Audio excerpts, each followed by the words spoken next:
मुंबई गोवा महामार्गावरील रत्नागिरी ते संगमेश्वर या मार्गावरील बऱ्याच ठिकाणी संरक्षक भिंतीच नसल्याचा प्रकार समोर आलाय। डोंगर खुदाईच्या भागात संरक्षक भिंती नसल्यामुळे कधीही मोठ्या दरडी रस्त्यावर येण्याचा धोका आहे। त्यामुळे वाहनधारक जीव मुठीत घेऊन प्रवास करतात।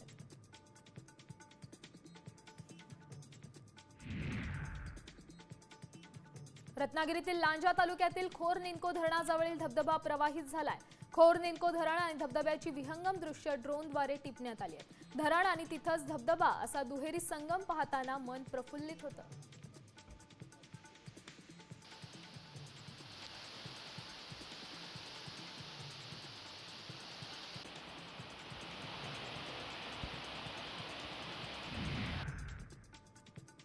वैभववाडीतील बारमाही वाहणाऱ्या नापणे धबधब्याचं सौंदर्य खुललंय। सिंधुरत्न योजनेतून 99,63,000 रुपये खर्चून या धबधब्यावर काचेचा आकर्षक पूल बांधण्यात आलाय।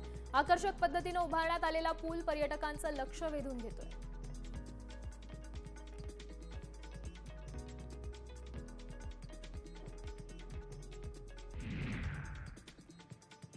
सिंधुदुर्गमध्ये पावसाने विश्रांती घेतल्यामुळे शेतीच्या कामांना वेग आलाय। त्यामुळे 60 ते 70% भात लावणीची कामं पूर्ण झाली आहेत। यावेळी मान्सूनपूर्व पाऊस आधीच दाखल झाल्यामुळे भाताची रोप लवकर काढणीला आली।